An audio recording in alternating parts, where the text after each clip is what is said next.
Tapi coba tanya. Iya, iya. Waktu gereja online di HP,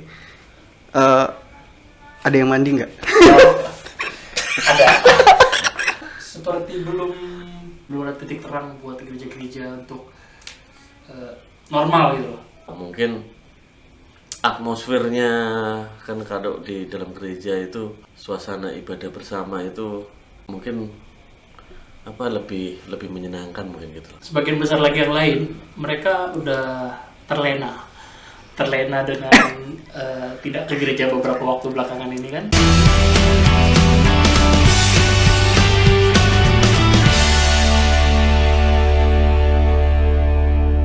Hai S-Friend, ini pertama kalinya saya masuk kamera. Enggak, sebenarnya saya dihukum karena saya nggak pakai ini. Jadi akhirnya saya yang nge-host di sini. ngerasain jadi narasumber katanya. Iya. Pengennya gitu. Iya. Sebetulnya lebih kepada nggak mampu manggil narasumber. Kosnya tinggi. Akhirnya produksi sendiri aja. Akibat pandemi gitu. Tapi ngomong-ngomong soal pandemi, terakhir ke gereja kapan, teman-teman? Ke gereja. Saya kemarin ke gereja. Oh iya sih, tidurnya di gereja ya.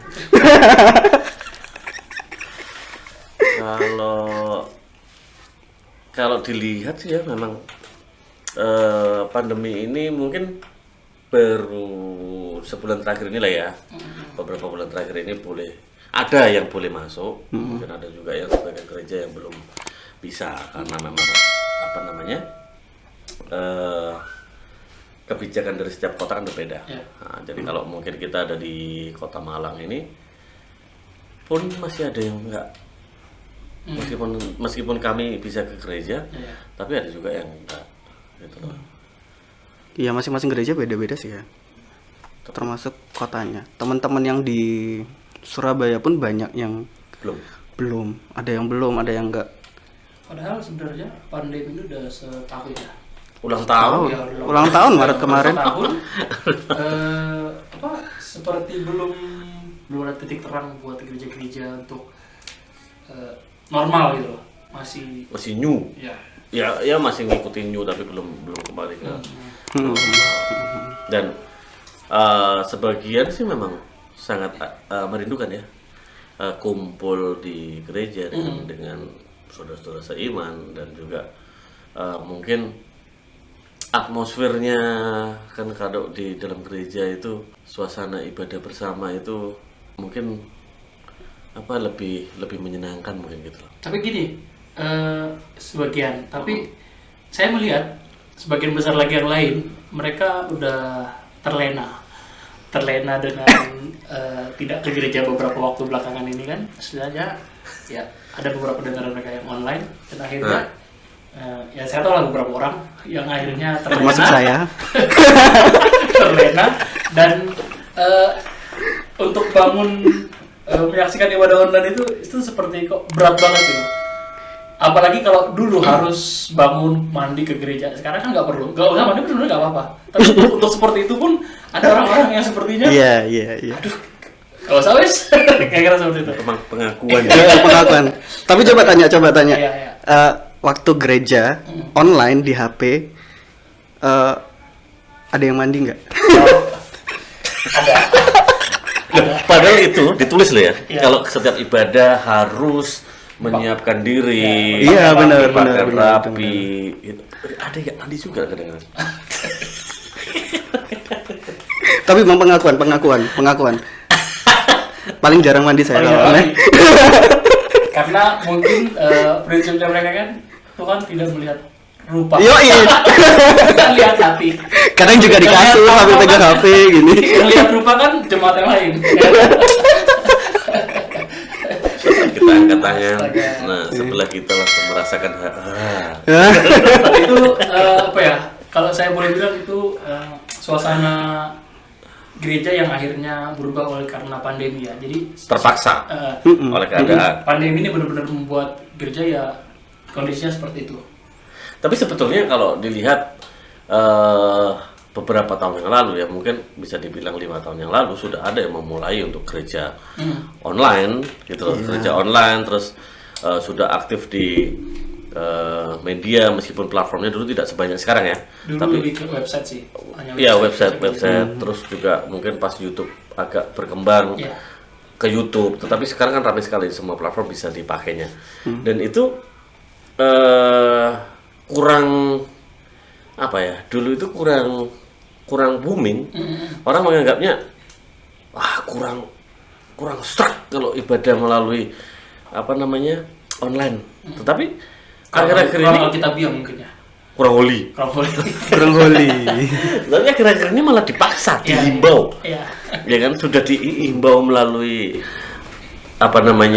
gembala, dihimbau melalui SMS, dihimbau lagi melalui pemerintah. Untuk ibadah online.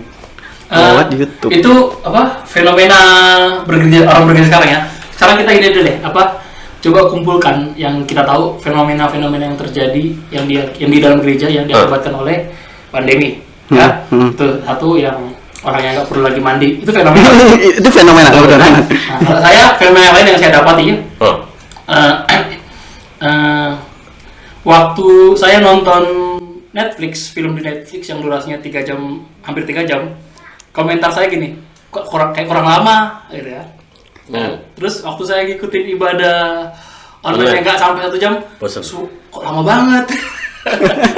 Itu fenomena dan itu terjadi ya kan. Menurutku ada satu, apa?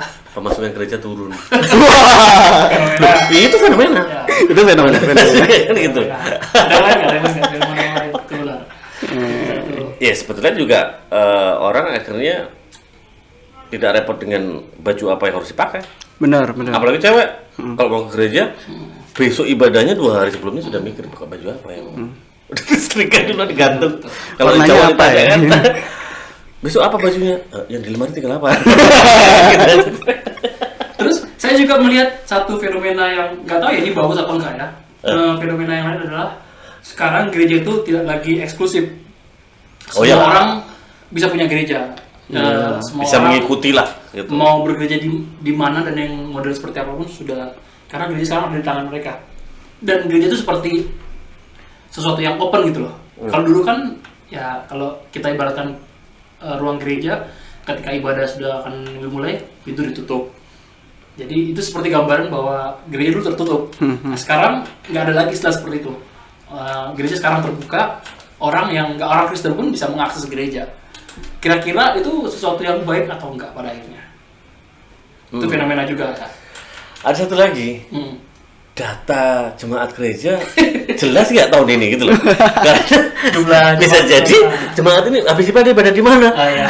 Ikut di Jakarta gitu kan, ikutnya di Bandung. Iya. Jadi jemaatnya bisa kemana-mana. Terus ada lagi nih Pak, milih gereja yang lain, ditanya nih, lu kenapa nggak ikutin online di gerejanya? Pujian-pujiannya kurang asik. Soundnya jebret. Saya ikut gereja yang lain aja, soundnya lebih oke. Pujian penyembahannya lebih wow, kayak konser lah. Kamarnya satu, bosen gitu aja statis. Jinder ini. Harus Beli kamera lagi tuh gitu. Nggak ikut. Enggak, ini kan fenomena. Ya, fenomena. Kita tidak menunjuk salah satu denominasi, tapi ya memang kebanyakan masih satu kamera. Karena memang mau tidak mau dipaksa. Kalau saya melihat juga fenomenanya gereja akhirnya pun harus memaksakan diri untuk mengikuti perubahan ini, siap ataupun tidak siap. Makanya ada yang sebisanya, kalau tidak lengkap dia pakai Facebook Live. Akhirnya pun Facebook melihat ini potensi di blog juga, gitu kan. Terus pakai IG Live, dulu kan IG pun sekarang ada aturannya. Dan ya itulah semuanya berkembang ke semua sektor. Dan jemaatnya pun juga agak-agak tidak biasa mengikuti hal ini. Gitu. Jadi kita berangkat dari itu semua, dari fenomena-fenomena yang tadi kita sudah kumpulkan, segala baik dan buruknya. Aku yang terkesan nggak mandi tadi. Kira-kira deh ya, kita teman-teman kita mau tukar pikiran. Kita bukan orang-orang pintar. Mau tukar kado pun nggak ada. Kita bukan orang-orang yang that smart ya. Kita hanya Smart mau people. mengutarakan pemikiran kita. Teman-teman kalau ada yang punya pendapat juga boleh tulis di komentar. Oh ya. Boleh, boleh. Melihat situasi fenomena yang ada, keadaan yang ada, kira-kira menurut kalian masih penting nggak untuk jadi orang yang bergereja sekarang? Bergereja ya. Bergereja. Datang ke gereja. Datang ke gereja atau bergereja? Bergereja, apakah dia datang ke gereja atau dia Kalau memandang bergereja, HP-nya online? Intinya tetap bergereja lah, ya kan? ya saya berpikirnya gini. Sebagai orang Kristen harusnya beribadah kan kayak gitu. Ah, ah. Tapi saat beribadah, dulunya ada tempat ibadah. Saat dengan adanya pandemi ini, pemerintah melarang untuk datang ke tempat ibadah. Nah itu. Kalau dianggap ini penting atau tidak, Tuhan sendiri mengatakan bahwa Tuhan tidak memandang lain-lainnya yang fisik, tapi Tuhan melihat hati, bagaimana hubunganmu dengan Tuhan. Nah di sini banyak pertanyaan-pertanyaan yang akhirnya bingung kita korelasikan ini. Ini gimana kalau dulu aja zamannya dulu ya, orang-orang tua yang malah menyuruh kita untuk ibadah. Sekarang orang tua dilarang untuk ibadah. Nggak boleh. Ya. Karena usianya 60 ke atas. usianya rentan. Ah, ah. Nah ini kan jadi hal yang apa kita bilang perlu nggak? Di mana-mana kita bisa ibadah sekarang. Asal ada jaringan internet lah. Ya. Iya. Kalau ibadahnya sih, kalau ibadahnya, ya nggak ini ya. Maksudnya kayak akan lebih baik kalau misalnya emang kita ada di satu gereja, digembalakan di satu gereja, terus ibadah online atau tidak online di gereja itu. Oke. Salah satu ya. Mm. Tapi kalau pas Sony jembret itu, Coba dikecilin. Waktunya penyembahan dalam hati. Kalau soundnya nggak bagus gitu Pak ya, soundnya apa bahasanya istilahnya? jembret. Jembret. Nah, itu Jembret, nggak bagus. Di kamus bahasa Indonesia KBI ada itu. Yang harus teman-teman lakukan adalah menyumbang sebesar-besarnya kepada gereja Anda untuk membeli alat yang mumpuni. Iya, Supaya soundnya nggak. Jadi jangan cuma komplain sampai jembret. Kasihlah sesuatu untuk gereja. Biar bisa beli. Nah, gini apa? Apa namanya? Tadi pertanyaannya kan Penting atau enggak? penting atau enggaknya. Jadi kita harus kembali kepada esensi bergereja itu sebenarnya apa? Tujuannya kenapa orang akhirnya bergereja? Kalau beberapa waktu yang lalu kan kita sering mendengar nih, kamu harus berada di bawah naungan satu gereja, kamu harus terdaftar di bawah satu gereja, Bertumbuh di local church. dan beberapa hal yang penting kenapa itu salah satunya adalah seperti ini. Ini terjadi di bawah gereja. Nanti kalau kamu meninggal ada yang ngurus. Saya pernah ditanyain gitu. Nanti kamu menikah ada yang ngurus. Nanti kamu A, B, C ada yang ngurus. Gereja yang akan ngurus. Aku terkejut itu. Nah, Ada cerita. nah kalau misalnya berangkat tujuannya ke situ, tujuan bergereja adalah untuk hal seperti itu, ya saya secara pribadi perlu karena siapa yang ngurus saya nanti gitu. Iya nggak? Saya dulu pernah waktu di rantau ya. Di rantau. Waktu di rantau kan ya istilahnya apa ya, season player ya, kita pemain gitu, pemain musik yang waktu itu di daerah tertentu itu jarang kan pemain. Jadi satu pemain ini bisa diputar-putar di beberapa tempat karena memang kebutuhan gereja waktu itu. Jadi saya bisa satu hari itu di 4 gereja, hari Minggu itu di 4 gereja. Tapi yang jadi masalah adalah ini nggak baik, jangan dicontoh. Yang jadi masalah adalah main musik selesai, waktu firman pindah gereja. Karena waktunya udah harus pindah. Ya, ya. Dan itu disepakati karena memang nggak ada pemain. Oke. Disepakati oleh antar gereja itu main pindah. Nggak pernah dengerin firman. Nah, jadi itu pengkhotbahnya tuh jangan harap setelah khotbah dia akan bisa angkat satu pujian ya. Iya. Nah, Kita angkat satu pujian. Nggak bisa lagi, nggak bisa. Gak ada. jangan dicontoh. Obat saya sendiri. itu pernah terjadi. Kalau pindah nggak bertumbuh. Nggak bertumbuh. Jadi saya pun berpikir bahwa itu sebagai sebuah rutinitas yang tidak membuat diri kita secara kerohanian bertumbuh. Gitu. Dan akhirnya saya menyadari itu dan bertobat lah. 2 tahun saya jalani itu. lama kan. Berarti itu tujuannya adalah supaya Cari uang. dapat enggak? Maksudnya kalau Anak rantau waktu itu. tujuan bergereja adalah ya supaya bertumbuh kan maksudnya. Kalau Pak Franky tadi kan beberapa gereja dia nggak mikir mau bertumbuh atau enggak, mau dengerin orang atau enggak, itu nggak penting. Nah sekarang berarti berangkat ke pertanyaan, kembali ke pertanyaan tadi, penting nggak bergereja? Esensinya tujuannya adalah kalau kita mau bertumbuh dalam pengajaran, iya. berarti kita harus berada di bawah satu gereja. Tapi seperti yang saya bilang, sekarang gereja sudah open bukan open minded, open door.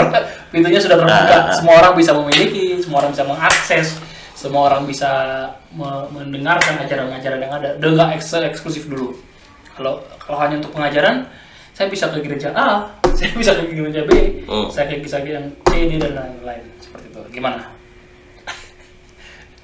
Karena kan nggak ada saringannya nih. Pendeta A ngajarin A, pendeta B ngajarin B, Ya. dan itu nggak ada saringannya. Kita terima aja. Semua. Apakah itu tetap baik seperti itu? Ya, kembali konsep bertumbuh. Hmm. Saya tuh berpikir bertumbuh, saya suka planting ya. Itu. Jadi saat proses bertumbuh itu dia pasti ada satu wadah.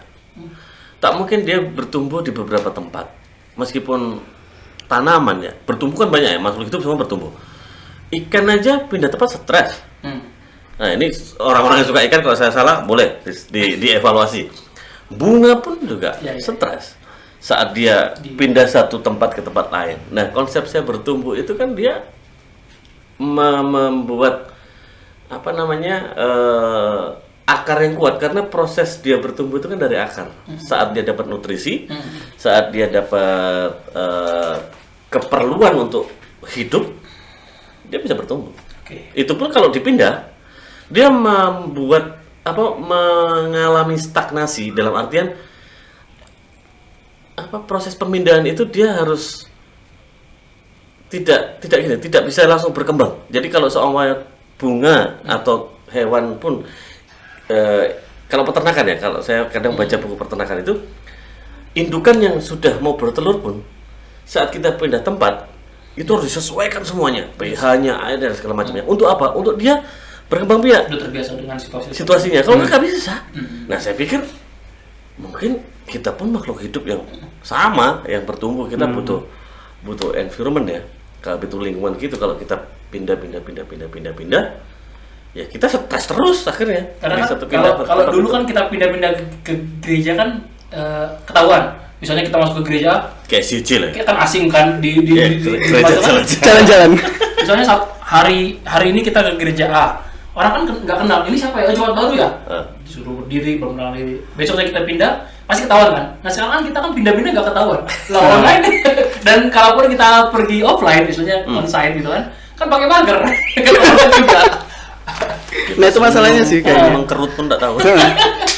Jadi jauh sebelum pandemi, sebenarnya kalau saya pribadi udah mengkonsumsi gereja online jauh sebelum itu. Generasi milenial aja. Generasi milenial. Udah tua nih. Ya kan sama-sama milenial. Milenial pada masanya dulu. Jadi ada 3 tuh yang biasa tak ikutin. Lokal, gereja lokal satu, terus ada satu gereja yang ada di luar negeri, sama ada satu gereja lagi yang ya semua orang pasti tahu lah, orang Kristen pasti tahu lah gereja itu. Ya, nasional, nasional, interlokal gitu. Nah itu masalahnya. Nah mungkin itu yang jadi yang membuat jadi kayak gini ya.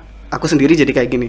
Jadi kayak nggak ada kedekatan khusus gitu, kedekatan yang emang personal gitu sama event sama gereja lokal, event sama gereja yang aku ikutin di luar.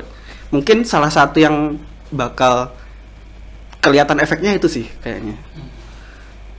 Nggak bounding sama benar residen, istilahnya itu berat amat.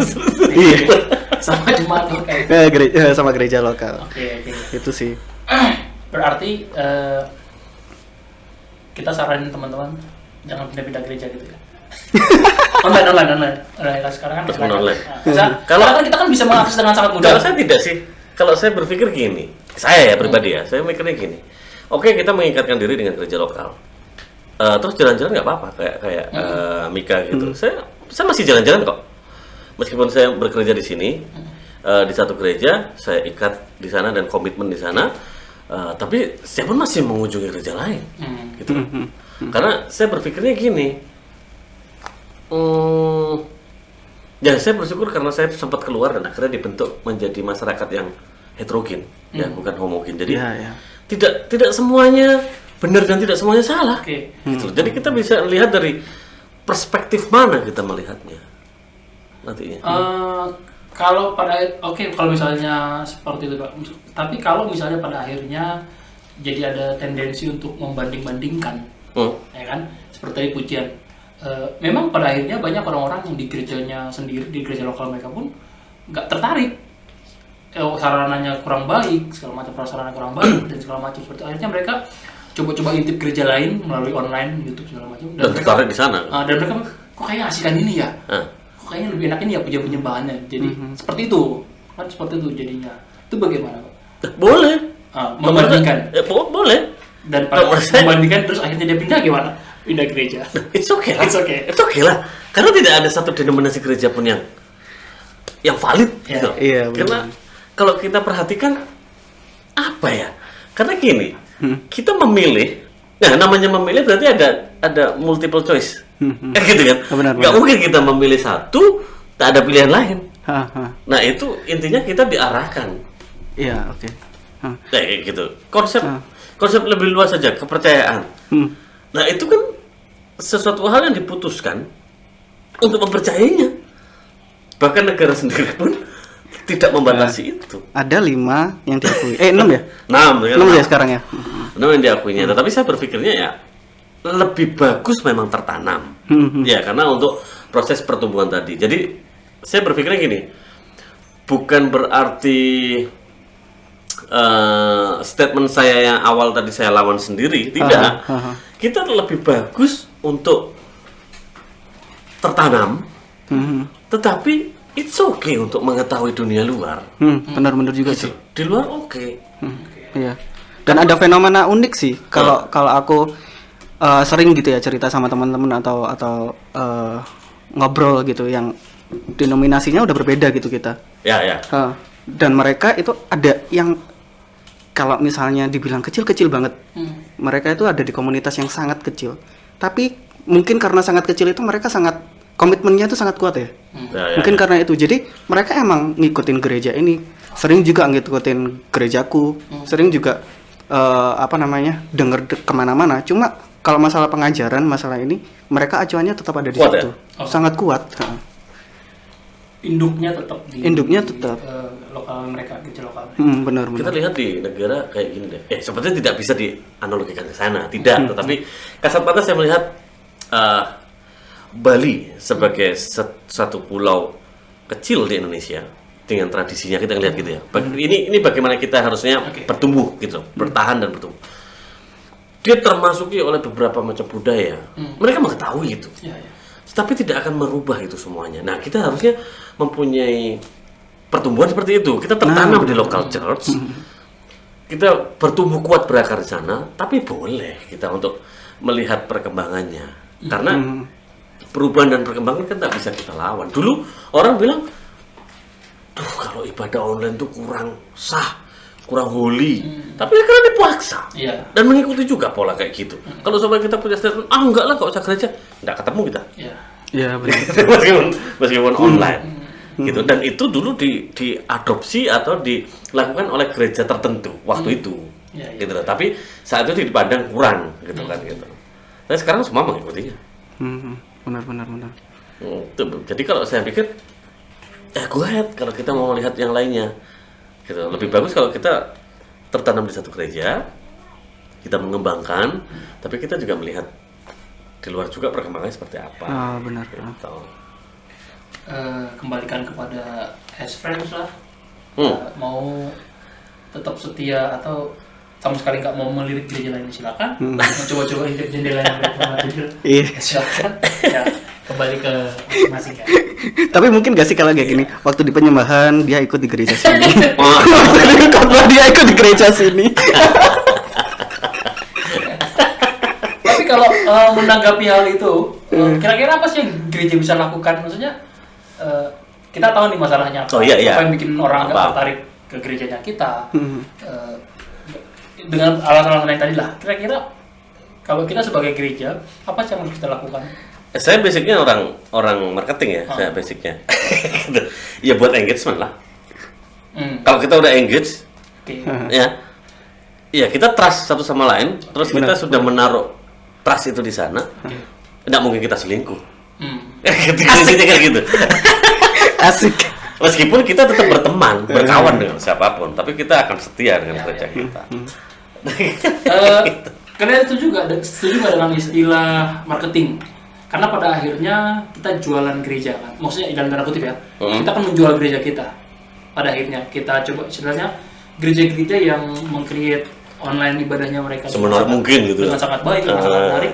Pada akhirnya kan tujuannya kan, saya yakin sih tujuan pertama tetap jemaat mereka, tapi mereka nggak menutup diri bahwa mereka sadar akan ada orang-orang dari luar yang mengintip gereja mereka, sehingga mereka mendandani sedemikian rupa. Pada akhirnya kesimpulannya tadi tuh, gereja itu pada akhirnya jadi marketing, menjual. Saya lebih baik dari gereja yang lain. Ini korelasi dengan pekerjaan saya. Jujur aja gini. Dulu waktu saya pernah di posisi marketing sebuah hospital, saya berpikir, masa saya harus berdoa untuk orang sakit? Maksudnya untuk orang menjadi sakit gitu kan? Baru saya menemukan saya bawa untuk marketing kan gitu. Saya berpikir, gila aja, masa saya doain orang sakit? Kayak orang jual peti mati, masa doain orang mati? Iya. Kan tak juga, gitu. Nggak laku-laku. Doain orang mati ini kebeli, kan tak juga. Jadi akhirnya saya mengubah mindset saya. Saya menemukan orang yang sakit, saya kasih tahu kan jalannya. Ini loh tempatnya, yang safe, yang bagus, yang hasilnya pun bagus, gitu. Nah saya rasa gereja juga harusnya gitu.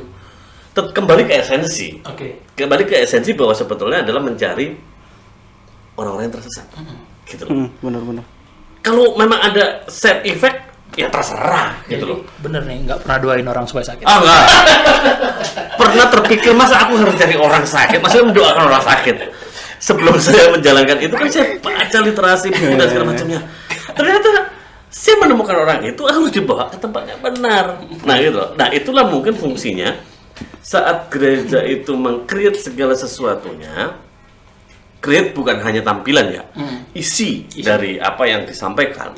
Itu saat dia kena dengan orang lain atau touching orang lain, ya mereka akan engage. Itu kembali ilmu marketing lagi. So it's okay. It's okay. Marketing itu oke lah ya. Tapi bukan itu intinya. Iya. Bukan itu intinya. Intinya adalah tetap penginjilan. Tetap apa namanya? Amanat agung. Untuk orang agung itu intinya di situ. Tapi kan dengan perubahan zaman, nah ini ada orang yang media yang betul-betul di sana kan pasti akan mencoba untuk mendekatkan itu melalui media-media kepada orang-orang yang sekarang tidak lepas dari media. Gitu. Kalau mau aku korelasikan ya, lokal bisnis, kalau ngomongin masalah ini ya, lokal bisnis itu bisa kuat, UMKM itu bisa kuat karena mereka punya DNA. DNA masing-masing. Jadi masing-masing, jadi UMKM itu kan biasanya berdiri sama satu orang atau satu kelompok, mewakili satu kelompok, satu orang dan lain-lain. Kayak gitu. Nah, itu kuat, mereka kuat karena punya identitas itu, DNA itu. Persona. Lain ya? Nah, mungkin itu persona atau persona? Persona. Itu terpersona. Tapi mungkin hal-hal yang kayak gitu yang bikin gereja-gereja lokal itu bisa kuat gitu loh. Mereka engage yang tadi dibilang sama Pak Ki, mereka engage sama jemaatnya, mereka engage sama orang-orang yang ada di sekitarnya, even bahkan yang nggak belum percaya mungkin ya. Dan itu yang bikin mereka punya nilai gitu loh. Salah satunya kenapa saya masih ada di gereja lokal ya karena itu. Hal-hal kayak gitu. Ya apa namanya, hubungan dengan teman-teman dalam lingkungan itu lah yang istilahnya salah satunya yang iya benar faktor. Berarti ini sekaligus jadi evaluasi mungkin ya buat gereja-gereja yang mungkin mulai satu persatu kehilangan Domba. Suara kita mewakili banyak orang. Jadi, wahai para gereja yang mungkin mulai kehilangan domba, mungkin kalian kurang membuat engage. Oh. Nanti kita kemudian sini engage. Engage itu istilah ininya apa sih? Istilah HP itu Nokia.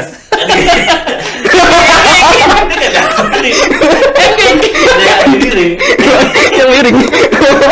Saya dulu nggak sanggup beli itu. Iya, ketahuan nih. HP Sultan pada zamannya itu. Betul. Tapi bagaimana kalau menurut teman-teman semuanya kalau melihat hal ini dan gereja pun ini gini, gereja kan tidak hanya di kota-kota besar dengan SDM yang mumpuni dengan hal seperti ini. Bagaimana dengan gereja-gereja yang mengupayakan ini aja sulit? Kira-kira solusinya? Tapi memang gereja di kota ataupun di pedesaan bukan itu yang menjadi penentu mereka mampu atau enggak ya. Karena saya ada lihat beberapa gereja di kota, notabene gereja kota yang gak mampu untuk beradaptasi dengan ibadah online. Ada yang nggak paham, bukan hanya nggak paham sih, nggak sanggup membuat pengadaan alat seperti itu. Sementara beberapa gereja di desa yang notabene kita tahu kekurangan dalam segala macam hal lah, mereka mampu bahkan melampaui gereja-gereja yang ada di kota seperti itu. Nah, tadi pertanyaannya apa sih? Mengupayakannya. Maksudnya bukan mengupayakan secara material ya. Karena kalau kita lihat kan SDM-nya juga tidak merata. Ya. Kalau saya sih lihat di dalam tubuh gereja itu sendiri, jemaat, yang saya yakin ya, itu pasti ada orang-orang yang dipilih oleh mumpuni, ya orang-orang berbakat lah, yang masih terpendam. Pasti ada, saya yakin pasti ada orang-orang yang bisa diberdayakan untuk mengerjakan apa yang diperlukan gitu loh. Saya yakin pasti ada. Karena dalam sebuah gereja pasti ada beberapa generasi lah, generasi sepuh, generasi di bawahnya, anak-anak, pasti akan ada generasi seperti itu. Yang saya yakin pasti bisa. Tinggal kepada para gembala sidang, pendeta dan gereja, bagaimana bisa mereka jeli melihat hal ini, mulai mengenali SDM mereka di gereja itu seperti itu. Dan sebetulnya dengan fenomena seperti ini gini juga, tuntutan gereja baik di kota, di daerah, bahkan di pelosok akan sama. Karena medianya sampai ke sana. Ya. Itu kan gitu. Jadi PR-nya adalah ya bagaimana tetap bisa mempunyai kesatuan itu dalam tubuh Kristus itu kan. Yang terpenting adalah sebenarnya bagaimana gereja bisa, kalau kita bicara engage tadi, gereja bisa membuat jemaat itu punya sense of belonging kepada gereja mereka. Nah, yang pada akhirnya orang-orang di dalam gereja ini merasa terbeban, terpanggil untuk berbuat sesuatu untuk gereja mereka. Kan? Karena memang banyak orang-orang yang cuek. Saya contoh aja nih Pak ya. Ini beneran ada, ini beneran beberapa waktu yang lalu, saya nggak usah sebutin gerejanya. Ini di pelayanan sekolah minggu. Guru-guru sekolah minggunya itu memang kebanyakan masih sepuh, sudah sepuh, kalau masih sepuh, senior, sudah senior, yang memang ya tahu lah bagaimana orang-orang senior sepuh ya. Jadi mereka tuh nggak bisa beradaptasi dengan sistem ibadah online SM sekolah minggu, nggak bisa. Akhirnya mereka datang kepada kami, beberapa orang gurunya bilang, bagaimana sih caranya Kak Yopo, bagaimana bikin ini? Terus saya tanya, di gerejanya, karena saya nggak mau jelaskan kepada mereka, karena dalam pemikiran saya susah. Karena mereka ini sudah senior, gak akan ngerti gitu loh. Akhirnya saya tanya, di gereja nggak ada anak remaja, anak pemuda yang bisa diajak ngobrol kah? Nanti saya ngobrol sama mereka, saya bilang seperti itu. Ada sih, cuman ya mereka tuh nggak gelem nih, pasti nggak akan mau bantu, cuek gitu kan. Nah ini kan, kalau saya boleh bilang, ini kesalahan gereja yang lost generation. Iya. Yang nggak mampu membuat mereka merasa engage dengan gereja mereka, punya rasa. Ada fenomena missing generation. Jadi ada satu generasi yang lepas ya gitu. Jadi peralihan itu nggak semua bisa lancar kan. Miris sih kalau sampai jemaat lokal yang merasa saya nggak merasa perlu berbuat sesuatu gereja. Sedih ngeliat seperti itu. Sangat sedih. Itu banyak sekali, banyak. Ada beberapa orang yang datang kepada saya. Ya teman-teman, kalau yang pernah sharing sama saya dengarkan ini, ya nggak apa-apa. supaya bisa sampai ke, kalau bisa videonya ini di-share ke gembala sidangnya ya. Supaya jadi evaluasi. Jangan di-share ke belas sidang lah, nggak enak. Di-share di grup gereja. History WA aja, history WA. Biar lebih banyak yang nonton. Ya, jadi teman-teman yang pernah sharing ke saya tentang kesulitan beradaptasi dengan sistem online, kendalanya sebagian besar paling banyak adalah memang di orang-orang di sumber daya di jemaat yang tidak merasa terbeban untuk membantu gereja seperti itu. Itu masalahnya di situ pasti. Masalahnya di situ. Dan kalau masalahnya di situ, saya boleh bilang ini kesalahan gereja yang tidak sejak dari awal membuat jemaat bonding dengan mereka. Oke. Membahas itu semuanya jadi kepikiran. Kalau tadi kita ngomongin bahwa memang penting untuk bertemu di satu gereja, penting untuk, jadi sepakat bahwa ini penting untuk ke gereja. Ibadahnya. Ibadah ke gereja penting. Kalau saya penting. Terus saya pikir, Kalau dia nggak penting. Soalnya tadi waktu Pak Breki tanya, dia gitu. Saya mikirnya gini ya. Kira-kira apakah dengan kita ke gereja akan membuat kita granted untuk masuk surga? Oke, tapi sebelum situ tanya dulu dong, kenapa penting gitu? Karena ini untuk bertumbuh. Hah? Tapi Saya ada dasar lain sih. Apa? Persembahannya Pak. Yang tadi aku bilang defisit ya. Iya. Untuk operasional. Karena sudah sudah diumumkan persembahan bisa lewat transfer bank ya. Orang tetap enggan untuk mentransfer persembahan karena 5.000 kok transfer. Iya, minimal transfer 10.000. Ngasih 10.000 banyak kan. Biaya transfer kan udah beberapa. Akhirnya ya nggak bergereja dan nggak mengumpulkan persembahan dan keuangan gereja defisit. Makanya perlu bergereja supaya gereja tetap Itulah. ada pemasukan. Supaya beli kamera 2 lah.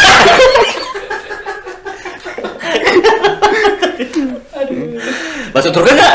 Tadi kan saya bilang gini, apa ada garansi? Kayak gitu loh.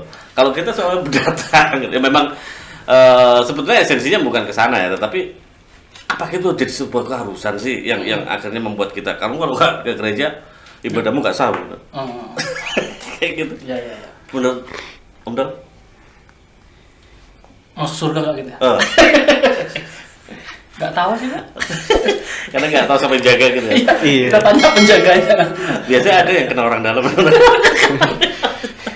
Coba tak SMS. Karena kalau pertanyaannya apakah dengan bergereja kita masuk surga atau enggak? Enggak sih. Karena nggak ada ayat Alkitab yang mengatakan ketika kita bergereja kita akan masuk surga seperti itu. Apa lagi ya? Contohnya lah seperti waktu ada 2 orang yang disalib bersama-sama dengan Yesus kan? The moment asik. So Inggris the moment hidayah asik. The moment hidayah. Ini sih kanan atau kiri nih? Iya, kalau sekarang itu misteri yang tidak terjawab. Tapi kayaknya kanan deh, karena kanan itu suara yang bagus. Kalau kiri itu kan gambar dong. Ya, Yesus noleh kemana? Waktu ngobrol ya waktu itu. Iya, betul. Loh, noleh kemana itu tergantung. Karena waktu di foto itu kan refleks. Kalau di aslinya begini, kalau foto sejajarnya begini. Iya, pakai kamera mana? Apa yang Polaroid?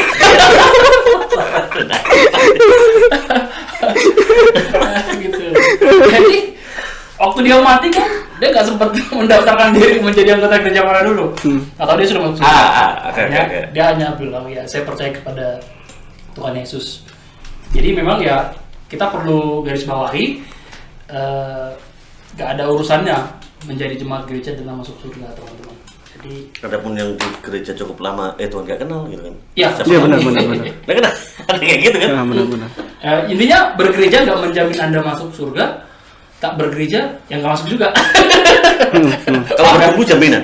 Kalau Nggak, bertumbuh gini. jaminan. Kalau mengikatkan dalam satu gereja Jadi bertumbuh gini, jaminan. bergereja nggak menjamin dia masuk surga, nggak bergereja yang nggak masuk juga. Iya. Berarti bukan masalah gerejanya dong. Ya, jadi kita jangan menghubungkan antara bergereja dengan masuk surga. Ya, it's not that point. Itu bukan poinnya. Kira-kira seperti itu lah. Ya, intinya memang kita harus Ya. harus bertumbuh di salah satu gereja. gitu, untuk supaya kita memang bisa bertumbuh. Kalau tidak, saya rasa saya pernah ngalami, makanya saya bilang saya pernah ngalami selama 2 tahun itu, ya nggak ada hal-hal yang saya dapatkan. Bahkan sepertinya hidup ini jadi sebuah beban jadinya, bukan suatu anugerah yang kita bisa nikmati dan melihat berjalan bersama-sama dengan Tuhan. Oke. Saya melihat jadi gini, bergereja itu jadi saya nggak tahu apakah istilah ini benar ya, konsekuensi seseorang menjadi Kristen, atau ya kamu bukan bahasanya bukan konsekuensi ya. Ketika seseorang memutuskan untuk menjadi orang percaya, ketika seseorang memutuskan untuk menjadi orang Kristen, mau nggak mau, terima nggak terima, Harus ke gereja. Kenapa? Karena itu ciri khas atau identitas orang Kristen, orang percaya. Sejak dari Alkitab, gereja pertama, gereja mulai Alkitab itu menggambarkan orang Kristen yang bersekutu. Kita itu organisme, orang yang berkumpul, orang yang gather, ya, seperti itulah. Gambarannya seperti itu. Jadi waktu kita memutuskan menjadi orang Kristen, yaitu konsekuensinya adalah kita harus bergereja, harus berada di bawah, dan bergereja yang benar adalah berada di bawah suatu naungan, bukan GPP ya, gereja pindah-pindah.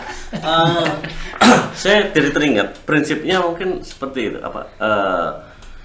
Kristen itu kan pengikut Kristus. Nah, pengikut itu kan murid ya, discipleship. Jadi saat kita menyatakan bahwa kita sebagai pengikut Kristus, ya kita harus mempunyai orang yang membimbingnya. Gitu. Makanya di situ pemuritan itu terjadi. Jadi kita akhirnya menjadi tumbuh seperti yang Paulus katakan, bahwa akhirnya nanti ada step-stepnya. Kalau memang dia pengajar, ya baiknya dia mengajar. Kalau memang dia dikasih karunia pendoa, ya dia akan berdoa. Dan akhirnya jadi komunitas yang saling support. Gitu. Jadi environment-nya itu saling support. Seperti tadi, akhirnya muncullah Tuhan kasih orang-orang yang suka multimedia, yang seperti akhirnya orang suka main musik dan segala macamnya. Saya melihat gini, satu gereja yang dulu baru merintis, terus tiba-tiba hanya cuma pemain musiknya cuma satu. Gembalanya itu punya iman bahwa ini akan berkembang. Dia belikan alat musik yang lain-lainnya. Memang nggak ada orang. Sejalan dengan waktu, semuanya Tuhan kirimkan gitu, dan ada orang-orang yang baru percaya juga, dan akhirnya join di sana, dan akhirnya bertumbuhlah menjadi sebuah community yang sehat. Gitu. Ada satu pertimbangan, ini kayaknya menarik untuk dibahas ya. Ada satu yang menjadi pertimbangan dari orang-orang yang akhirnya nggak mau bergereja. Ya. Pertimbangannya adalah karena mereka melihat gereja itu punya banyak sekali kekurangan, kelemahan. Gereja itu nggak sempurna. Orangnya atau gerejanya. Jadi contoh misalnya si A nggak mau berada di gereja yang satu karena dia melihat gereja ini payah, jemaatnya suka gosip contoh, atau mungkin gereja ini payah, pendetanya gak beres, misalnya seperti itu kan. Korbannya gak lucu. Intinya adalah dia mendapati gereja itu bukan suatu tempat yang sempurna untuk dia berada di sana. Ekspektasinya dia adalah maunya ya gereja itu ya orang holy semua di dalam. mulai dari pendeta sampai kepala jemaat, kalau bisa holy semua. Jadi kalau dia melihat ada jemaat yang suka bergosip, dia merasa terganggu. Gereja macam apa ini kok jemaatnya suka menggosip? Atau gereja macam apa ini kok majelisnya begini, pendetanya begini, seperti itu. Nggak usah di gereja lah, kalau saya boleh tanya. Di sekolah Alkitab yang calon-calon pendeta semuanya itu semua ya? No komen kalau itu. Loh, nggak kira-kira holy semua. Gimana bang? Cerita bang. Nggak apa-apa. Kalau saya yang notabene memang mereka dididik untuk pengembalaan ya semuanya ya, untuk pengembalaan gereja. Ya, saya nggak berani menilai. Saya coba ngomong. Angel ini wes. Itu nanti ada yang lebih kompeten untuk menjawabnya. Iya. Silakan teman-teman sekolah kita. Saya nggak berani kalau saya masih terikat. Ya sebetulnya kalau dipikir, kalau kita mencari sesuatu hal yang sempurna, perfect di dunia ini nggak ada, karena kesempurnaan hanya milik Tuhan. Di organisasi manapun ya pasti plus minus lah. Ya, logikanya seperti ini.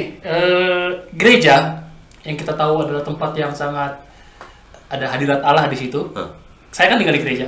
Tapi ada aja orang yang bertanya. Wah, hadiratnya tiap hari. Seharusnya kan? Makanya auranya itu kayak gimana gitu ya. Nggak seharusnya kan? Cuman ada aja orang bertanya sama saya, Om, nggak takut ah? Itu kan menjadi tanda tanya besar. Takut apa? Nggak pernah melihat sesuatu ah? Oh ini gereja. Kenapa? Kan legakannya kan di situ kan. Gereja yang seharusnya gedung yang ada hadirat Allah di situ. Kenapa seseorang harus takut dengan ya spirit yang lain gitu loh. Kalau itu kita bahas lagi nanti itu ada sesi khusus. Ya kan hubungannya ke situ. Nah maksudnya kalau di dalam sebuah gedung gereja yang ada hadirat Tuhan tetap ada setannya juga, ya karena memang pasti ada setan. Ada. Kalau orang mau tanya di gereja ada setan nggak ada? Ada. Karena seperti itu, gedung yang seharusnya diperuntukkan ada hadirat Allah di situ, toh tetap ada setan. Apalagi jemaat gereja yang tidak komunitas gereja yang seharusnya kumpulan orang-orang suci, toh tetap ada jemaat-jemaat yang bergosip, melakukan dosa dan segala macam, tetap akan ada. Sekolah Alkitab seperti tadi Pak. Akan tetap ada gitu. Nah, itu gimana tuh? Monggo jawab. Iya kan masalahnya Yesus aja tuh dicobai di bait Allah kan. Iya. Bener kan? Di bait Allah aja bisa dicobai gitu loh Yesus. Ya, tapi ya memang sebetulnya ini satu apa ya? Topik yang bisa kita perdalam lagi untuk kita bahas. Karena sepi, gelap itu kan sebetulnya juga satu bagian dari proses penciptaan gitu. Dan iya benar. Dan Tuhan ada di sana sebetulnya. Gitu. Tapi kenapa orang mempunyai paradigma bahwa kalau yang sepi, yang gelap itu Tuhan nggak ada di situ, gitu kan? Nah ini nanti bisa sesi khusus ini. Oh boleh. Kita akan bahas nanti. Nah, yang punya aki-aki dan segala macam kita akan bahas nanti.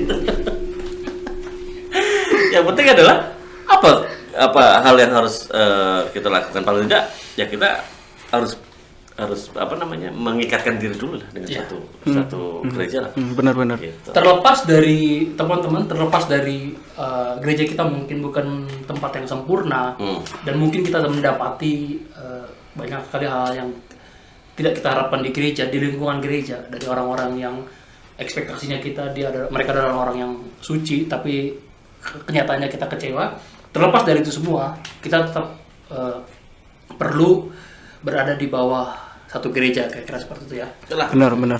Kalau saya melihat gini, firman Tuhan itu ya dan amin lah gitu loh. Jadi dalam artian kalaupun kita nanti akan benturan dengan personal di gereja tersebut, saat firman Tuhan dibentangkan, disampaikan, firman Tuhan akan tetap menjawab firman-Nya sendiri, akan mengaminkan firman-Nya sendiri, meskipun orang itu masih punya masalah dengan Tuhan. Itu urusan Tuhan. Tapi saat firman itu disampaikan dan kita aminkan, kita terima, kita akan mempunyai hubungan dengan Tuhan yang cukup dekat dan yang difirmankan Tuhan tetap ya dan amin. Iya. Itu terlepas dari siapa yang menyampaikan. Gitu. Itu yang pernah saya dapat ya, dan saya melihat kalau kita hanya berpatok kepada personnya banyak kecewa Pak. Pasti. Kok dia pakai baju merah padahal saya mengharapkan dia pakai baju hijau gitu. Ya intinya mungkin kayak gitu kan. Banyak hal yang membuat kita nggak pas di dalamnya, tetapi sebetulnya kan intinya adalah firman itu menggenapi, digenapi sendiri soalnya. Ya karena memang pada akhirnya teman-teman berada di bawah satu gereja itu adalah proses di mana kita akan menuju kepada, pasti kita akan menuju kepada kesempurnaan. Kita nggak tahu kapan. Kalau yang kita harapkan adalah gereja yang sempurna, kita akan ke sana nanti. Cuma memang kita nggak tahu kapan. Nah, sekarang waktu kita ada di gereja kita, itu adalah proses di mana kita sedang menuju ke sana. Nah, di dalam proses itulah kita akan melihat teman-teman, kita akan ketemu sama orang-orang yang nggak satu pandangan sama kita, ketemu sama orang-orang yang menjengkelkan kita, ketemu sama orang-orang yang mungkin kita tahu melakukan dosa, tapi itu bagian dari proses yang harus kita harus jalani sih. Gak tahu ayatnya di mana, nanti kalau udah diedit dikasih ya. Oh ya, nanti kita cek ayatnya. Besi menajamkan besi, tetapi manusia menajamkan sesamanya. Iya, Amsal tuh. Berarti saya lupa pasal. Nanti kita tanya Pak Anang lah. Jawabannya cuma di Alkitab. Tapi bagi ya lah, kita pasti bisa semakin lebih tajam, semakin lebih apa namanya menjadi diri kita yang terbaik saat kita bersama dengan orang-orang yang saling memproses kita. Kita bisa semakin tajam kalau ada gesekan. Ya kan? Biasa. Kalau nggak bergesek kan nggak akan tajam. Pisau ketemu asa kalau nggak digesek nggak akan tajam. Tapi asa nggak tajam. Jadi nggak tahu dia sedih banget. Hanya bisa tajam ketika dia bergesek gitu. Sama. Saya ada clash sama dia, itu gesekan sama dia clash. Tujuannya adalah supaya ya saling Mengasah. mengasah. Bentuk. Berat ya bahasa kita ya. Bahasannya berat. Intinya kan kita harus bertumbuh lah. Iya. Intinya gitu. Karena kita tidak bertumbuh, ya susah. Gitu nantinya. Kita nggak akan melihat bahwa hidup ini anugerah dan memang indah gitu loh. Jadi banyak orang merasa hidup ini berat. Soalnya banyak yang kayak gitu. Kadang hidup ini beban. Karena kayak gitu, kenapa harus lahir di dunia ini gitu kan? Kalau hanya waktu sudah usia 7 tahun saya suruh sekolah dikasih PR gitu kan? Sampai lulus SD suruh SMP, SMA, setelah SMA lulus suruh kerja. Kerja. Ada indah hidup ini kalau bersama dengan Tuhan. Ya. Gitu. Ya itu apa ya? Esensi lah, esensi dari hidup kita. Kalau kita bertumbuh itu saya sih mengumpamakan lebih enak itu ke tanaman, buah lah gitu. Bertumbuh itu pasti berbuah. Kalau tanaman buah-buahan ya kita bertumbuh dan berbuah. Tujuan buah bukan untuk dinikmati pohon. Oke. Pada akhirnya untuk dipetik. Pada akhirnya untuk diambil dan untuk makhluk lain. Ya. Nah kalau kita ini hidup harusnya kan gitu. Kita bertumbuh dan akhirnya menghasilkan buah yang bisa dinikmati oleh orang-orang di sekitar kita. Oke. Begitu, seperti pisang. Karena kita bisa makan lagi. Jadi kalau kita harus men-summary, bukan mengkonklusi ya, bukan menyimpulkan tapi meringkas apa yang kita bahas dari awal. Karena kita nggak mau menyimpulkan, silakan teman-teman simpulkan sendiri. Ya, silakan simpulkan sendiri. Ini kita meringkas summary ya dari yang kita bahas dari awal sampai akhir. Pandemi virus corona membawa gereja beradaptasi kepada situasi seperti ini, perubahan seperti ini, yang pada akhirnya membawa orang-orang Kristen, orang-orang percaya itu terlena kepada keadaan di mana mereka ada yang berpikir nggak usah bergereja dulu, nggak penting juga atau segala macam seperti itu ya. Ya itu semua keadaan yang dipaksa oleh corona ini lah, yang kita nggak tahu kapan selesai. Setahun 2 tahun nggak tahu lah. Tapi saya senang loh ada corona ini. Kita ini bisa ngumpul, kita bisa jadi saya kayak gini. itu. Ini karena corona. Saya yang bikin saya senang corona itu karena kemana-mana wajib pakai masker. Jelek saya ketutup pak. Karena saya lihat orang di mana-mana itu ganteng semua, cakep semua karena pakai masker semua. Pak. Saya kasihan satu saya kasihan. Perusahaan lipstick. Nggak laku ya? Hancur. Mending nggak pakai lipstick pak. Make up jadi hemat juga. Yang di make upin cuma Yang sini enggak. hemat di garis dulu sama dia kan. Hemat. Nah, itu. Tapi ya memang itu salah satu hal yang kita lihat. Kita nggak akan bisa kesini di seperti ini. Kita nggak akan ngobrol, nggak ada escape. Kalau mungkin corona itu tidak ada. Jadi memang itu mendorong untuk kita berubah, untuk kita meng-create sesuatu. Nggak akan bisa dekat dengan orang yang susah ditemui. Gitu kan? Kalau corona tak melanda, dia akan hilang pasti. Di mana? Di Jakarta, di Jogja gitu. Kita sekarang bisa ngumpul gini, yang besok pun harus ke Jakarta. Jadi maaf. Teman-teman, situasi atau keadaan apapun yang diubah oleh pandemi ini, kiranya tuh nggak mau ubah esensinya kita menjadi orang Kristen, itu bahwa kita tetap harus setia dengan gereja kita harus bertumbuh di bawah gerejanya kita harus apa lagi tadi? Ya, Bertumbuh, kita harus berakar berakar, merasa memiliki gerejanya kita, sense of belonging gerejanya kita ya kita merupakan bagian dari gerejanya kita. Betul. Sehingga pada akhirnya kita adalah orang-orang yang akhirnya menjadi bagian juga. Ya, berani berbuat sesuatu, mau melakukan sesuatu untuk gerejanya kita. Siap. Itu sih.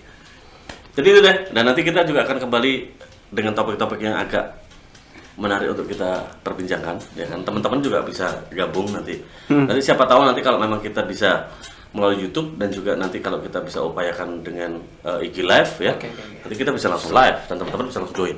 Bisa. Nah, gitu. Nanti kita akan coba rancangan itu. Nah, Kita akan pertimbangkan ngobrol dulu sama saran pakarnya. saran atau topik yang kira-kira perlu dibahas dari teman-teman. Kalau kira-kira ada yang menarik untuk dibahas, boleh tulis di komentar. Nanti kita akan pertimbangkan kita bahas atau enggak. Kalau terlalu berat, otak kita nggak sampai. belum ada dana untuk panggil apa narasumber ya. Ngobrol ringan saja. Siap, tapi ini lebih sangat menarik sekali lah menurut saya. Tidak semua juga membahas hal ini, jadi kita juga mengangkat hal-hal yang akrab di sekitar kita. Gitu. Oke. Ketemu lagi di minggu berikutnya Ya. atau bulan berikutnya Di atau waktu berikutnya. Ya, seniatnya kita bikin ya. tunggu aja waktu ya. Kita nggak bisa pastikan kapan. Ini niat gak sih bikin itu? Gak katanya yang paling penting sukrek. Sukrek. Oke. Thank you. Thank you. Thank you, as friend. Bye.